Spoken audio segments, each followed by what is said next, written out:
hati-hati itu ya hati-hati saja, tidak menjadi hukum. Ini penting saya utarakan karena kubu sebelah kampanyenya sudah tadi, setiap mati mesti tenang bersama Bapak di surga. Sementara kita mau kampanye, kamu sholat tidak mesti diterima, haji tidak mesti diterima, jadi kiai tidak mesti masuk surga. Coba kalau kita kampanye gitu terus, yang mau jadi muslim itu siapa?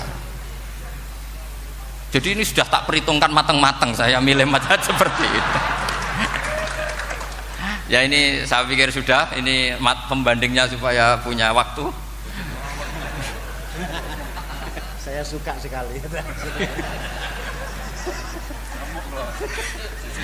Nah ini yang sesi terakhir ya, sesi terakhir. Saya akan cerita fikih karena Nyun sewu Gus, ada iklan sebentar dari ibu-ibu, pentolan mic kurang dekat ke mulutnya Gus Baha.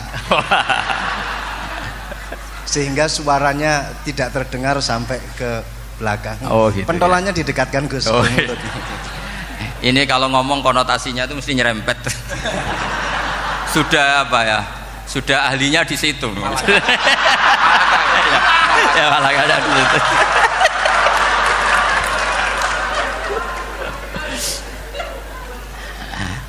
Dalam sesi terakhir saya cerita pentingnya pembanding.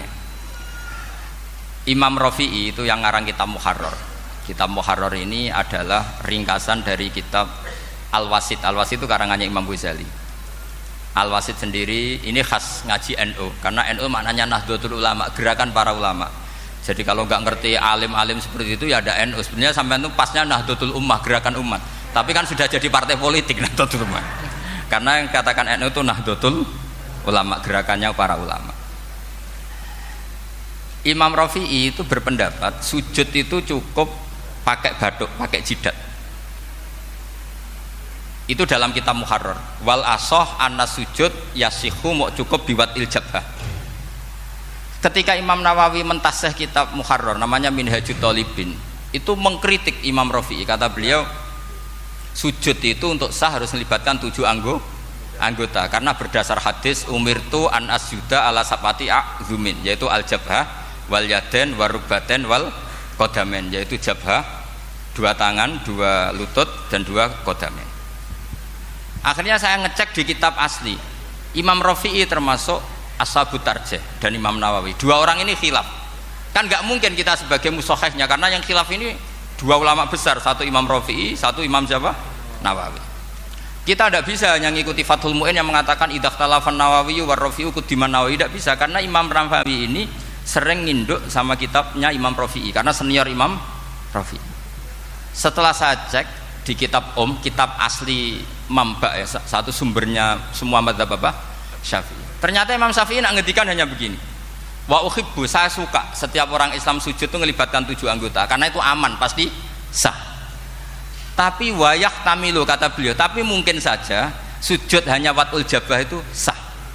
Kenapa? Kata Imam Syafi'i, liqaulihi sallallahu alaihi wasallam atau li du'aihi apa sallallahu alaihi wasallam fi sujud sajadalaka wajhi wa sam'i wa basori. Nabi ketika sujud itu hanya berdoa, ya Allah sujud kepada engkau wajhi wa sam'i wa basori. Nabi tidak menyebut wayadi wa rukbati wa qadami. Sehingga saya berkali-kali bener kata Gus, saya ini pembela umat sing sujudnya 7 anggota ya taklem pantes dadi Rais Suriah.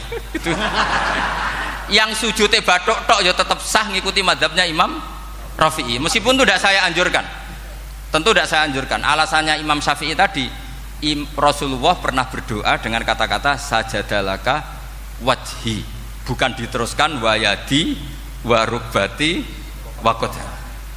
Sehingga fal khilaf huna bakin ala khiddati, kalau dalam bahasa fikih khilaf biar tetap sesuai aturan khilaf masing-masing. Enggak perlu kamu menggugurkan pendapat Rafi'i yang mengesahkan sujud hanya pakai jabah.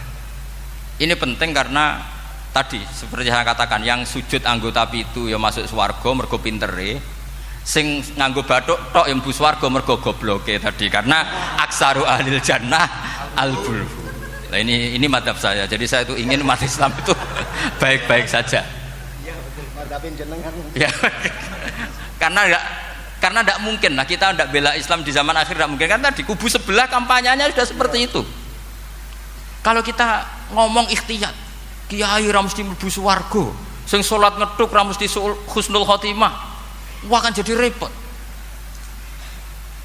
Saya ini pengagum teori ikhlas. Dilatih bil ilmi, saya ulang lagi, dilatih bil ilmi. Saya ini malu.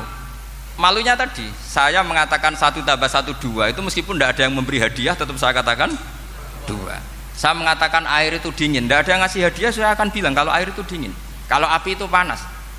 Untuk hakikat-hakikat seperti itu saja saya jujur tanpa ingin imbalan. Tapi ketika hakikat mengenai Allah kok saya minta imbalan surga dan neraka, ini apa-apaan?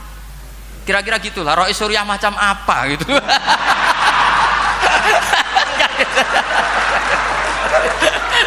Ya, saya kira demikian. Assalamualaikum warahmatullahi wabarakatuh.